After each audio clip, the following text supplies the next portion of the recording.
الشيطان الرجيم. بسم الله الرحمن الرحيم، والصلاة والسلام على خاتم الأنبياء والمرسلين سيدنا محمد وعلى آله وصحبه ومن تبعهم بإحسان إلى يوم الدين. ربنا عليك توكلنا وإليك أنبنا وإليك المصير. ربنا لا تزغ قلوبنا بعد إذ هديتنا وهب لنا من لدنك رحمة إنك أنت الوهاب. ربنا إنك جامع الناس ليوم لا ريب فيه إن الله لا يخلف الميعاد. ربنا آتنا من لدنك رحمة وهيئ لنا من أمرنا رشدا. اللهم أرنا الحق حقا وارزقنا اتباعه وأرنا الباطل باطلا وارزقنا اجتنابه. سبحانك لا علم لنا إلا ما علمتنا إنك أنت العليم الحكيم. إخواني الكرام، أخواتي الكريمات، أبنائي الأعزاء، السلام عليكم ورحمة الله تعالى وبركاته. Notre exposé ce soir porte sur l'histoire du prophète Lot alayhi salam. Lot s'est séparé de son oncle Abraham pour s'installer à Sodome. Sodome est une cité habitée par des gens pervers, par des criminels. Sa situation géographique est la Palestine actuelle. Ses habitants pratiquaient l'homosexualité, le banditisme. C'était des bandits de grand chemin. Et ce qui est très grave, c'est la pédophilie, l'homosexualité. Donc, Lot alayhi salam a eu pour mission d'expliquer à ces gens, de leur déconseiller les pratiques interdites qui étaient les leurs et de les prévenir d'un châtiment douloureux qu'ils pouvaient encourir à cause de leur comportement.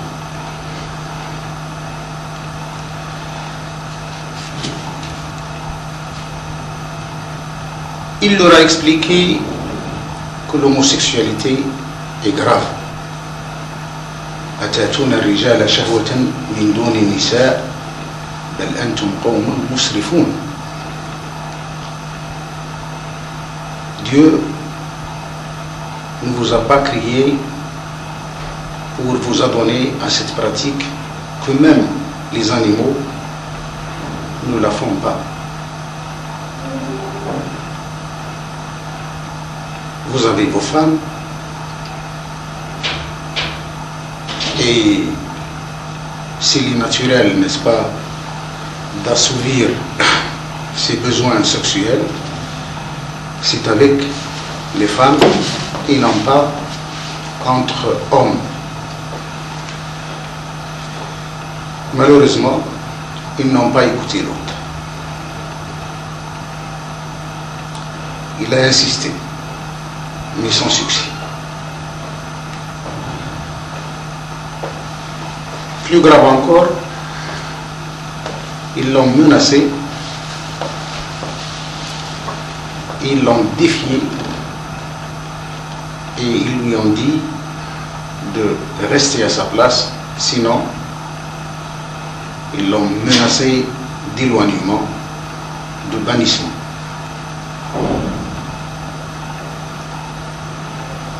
Et ils lui ont interdit tout contact, toute réception, toute invitation. Donc, l'autre, il était acculé à faire une prière, à s'adresser à Dieu, n'est-ce pas, pour se confier à lui. Il a soumis son problème à son Seigneur, Allah subhanahu wa ta'ala, auquel il a fait une prière, et Dieu exauça sa prière.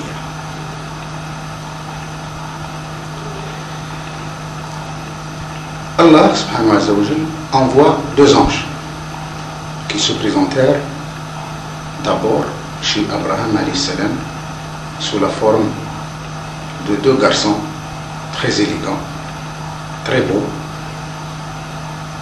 Abraham ne savait pas qu'ils étaient des anges. Comme il est généreux, il est allé faire un méchoui, un veau rôti,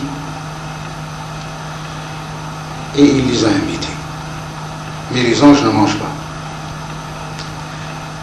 Donc ils s'abstiennent de manger, et Abraham n'a pas compris pourquoi.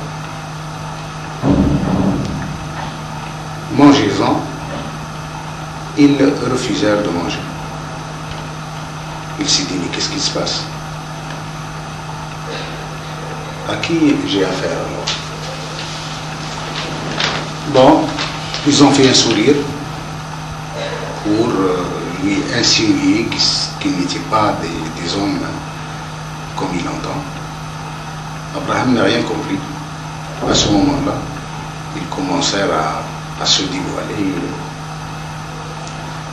de manière subtile. Tout d'abord, ils lui annoncèrent la naissance d'un enfant qui s'appelle Ishaq. Et ce même enfant va à son tour enfanter un garçon qui s'appellera Yaqub. La femme d'Abraham, qui était une vieille dame âgée de plus de 90 ans, elle s'est étonnée. Elle s'est dit, mais c'est pas possible. Je suis une vieille personne, mon mari également, il est vieux. Comment peut-on mettre au monde un enfant alors que nous avons atteint un certain âge, un âge assez avancé? Ce n'est pas possible. Elle s'est tapée la poitrine pour marquer son étonnement. Les anges lui dirent que c'est l'ordre de Dieu.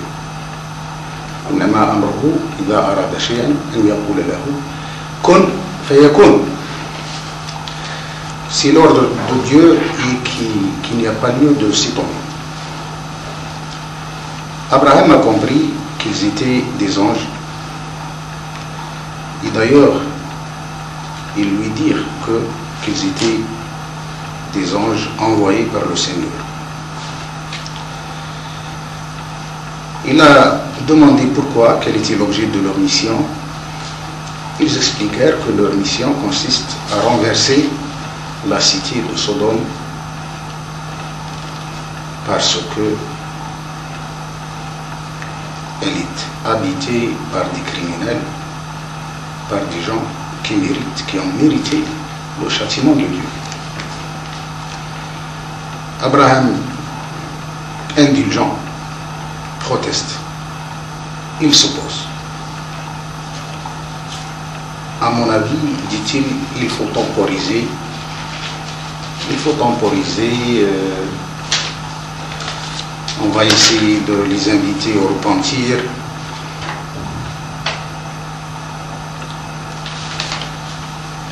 Les anges lui dirent qu'il n'est pas question de temporiser et qu'il s'agit là d'un décret qui va être mis en exécution. Et on ne peut pas revenir en arrière. Le décret de Dieu, sa décision est irréversible. Et d'ailleurs, les criminels de cette cité ont mérité ce châtiment. Abraham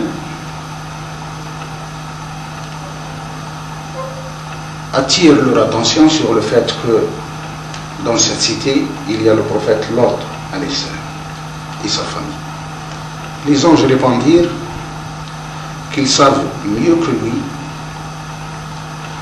ceux qui méritent et ceux qui ne méritent pas le châtiment, et qu'ils savent qu'il y a Lot et qu'il va être sauvé avec sa famille, à l'exception de sa femme.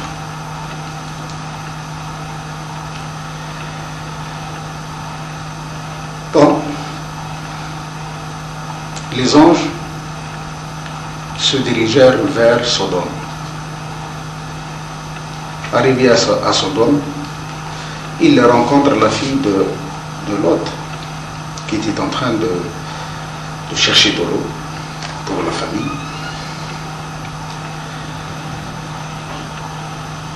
Il lui demande que ce sont deux voyageurs de passage et qu'ils avaient besoin de rencontrer son père. Elle les fait attendre parce qu'elle voulut informer son père. Elle est allée voir son père, lui raconter qu'il y a deux personnes, deux beaux gosses justement, deux beaux garçons, de passage, qui voulaient le voir. Lot ne pouvait pas rencontrer les gens, puisqu'il lui était interdit tout contact avec des gens de l'extérieur. Donc il sortit de chez lui en cachette pour rencontrer les deux anges. Et il les invita chez lui, toujours en cachette. Mais sa femme le dénonça aux gens de la cité. Elle a été racontée aux responsables de la cité qu'il y avait deux beaux garçons, des voyageurs, etc., et qu'ils passent la nuit chez mon mari, chez nous, et qu'ils sont tellement élégants, tellement étranges, qu'il y a lieu d'en faire connaissance. L'autre lui-même ne savait pas que ces deux garçons étaient deux anges. Alors les plus pervers d'entre eux accoururent vers la demeure de Lot. Ils frappèrent à la porte. Lot sortit de chez lui. Que voulez-vous? Fais sortir tes invités. Et Lot refuse. Alors, ils discutent. Ils tentèrent de rentrer de force, de fracturer la porte. Et quand la dispute atteint un niveau insupportable, les anges décidèrent de sortir à la rencontre de ces voyous, de ces pervers. Dès qu'ils sortirent, dès qu'ils franchirent la porte de la maison, ils faisaient, ou l'un d'eux faisait un geste de la main qui aveugla tous les gens qui étaient là. Ils étaient aveuglés. Ça, c'est le Coran qui raconte cette histoire. Ils devinrent aveugles et rebroussèrent chemin, privés de leur vue. Et puis, les anges expliquèrent à Lot leur identité et leur mission. Ils disent à Lot, alayhi salam, qu'ils étaient des anges et qu'ils avaient pour mission de renverser cette cité. Ils lui enjoignent l'ordre de quitter les lieux immédiatement, accompagné de sa famille, à l'exception de sa femme, qui est condamnée avec les pervers.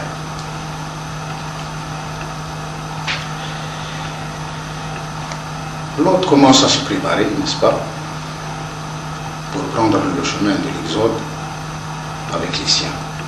Et on lui donne l'ordre de marcher derrière le groupe de sa famille et de ne pas regarder en arrière, et que personne ne regarde en arrière.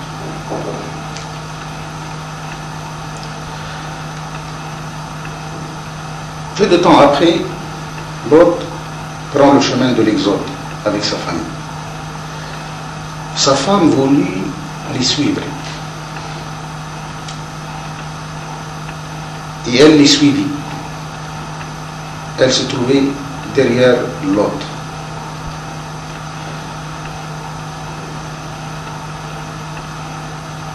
L'heure de l'exécution de l'ordre de Dieu n'était pas encore arrivée, parce que c'était fixé, c'est-à-dire le châtiment devait avoir lieu à l'aube.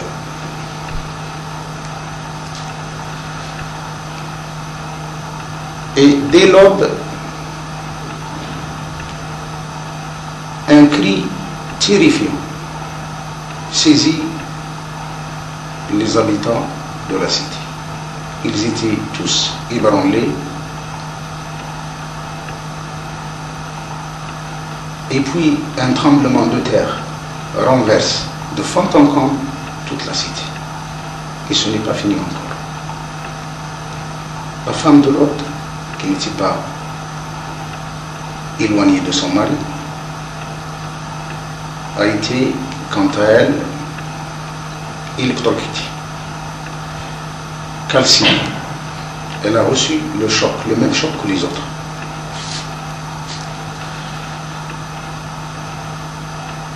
Après le tremblement de terre, il y a eu une pluie de pierres qui a massacré toute vie dans cette cité. Même les bêtes étaient massacrées. Les habitants de Sodome étaient tous anéantis, même ceux qui se trouvaient en voyage, même ceux qui étaient logés en dehors de Sodome. Le lendemain matin, on les trouva calcinés, complètement calcinés. C'est un châtiment qui a visé tous les pervers de Sodome et de ses environs. À tel point où les savants contemporains, certains savants, ont comparé le feu de ciel, comme on dit, ou le cri terrifiant, à une arme de destruction massive, semblable aux armes nucléaires actuelles. Ils ont fait le rapprochement avec la bombe d'Hiroshima, où l'un des spectateurs était aveuglé en regardant le feu de l'explosion. Il a été aveuglé. Ils ont dit, ces savants-là, ils ont tiré la conclusion en ce sens que l'ordre qui a été donné à l'autre de ne pas regarder en arrière, c'est pour justement lui éviter le risque de perdre la vue.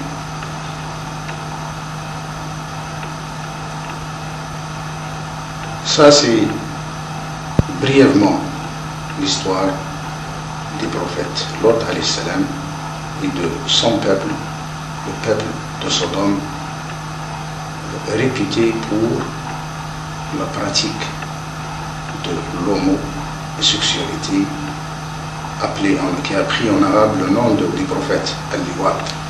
Al-Liwat, c'est-à-dire c'est l'homosexualité, la pédérastie, c'est la pédophilie. Et ce sont des gens qui ont été anéantis par le cri terrifiant, suivi des tremblements de terre, suivi d'une pluie de pierres, et les traces à côté de la mer morte existent toujours, sont toujours visibles, les traces de ce coup terrible qui a exterminé cette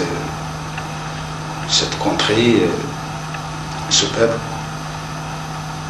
existe toujours. On peut les analyser, ils ont été analysés. il y en a qui disent qu'ils ont été frappés par quelque chose qui ressemble à la bombe atomique, qui ressemble à une arme de destruction massive.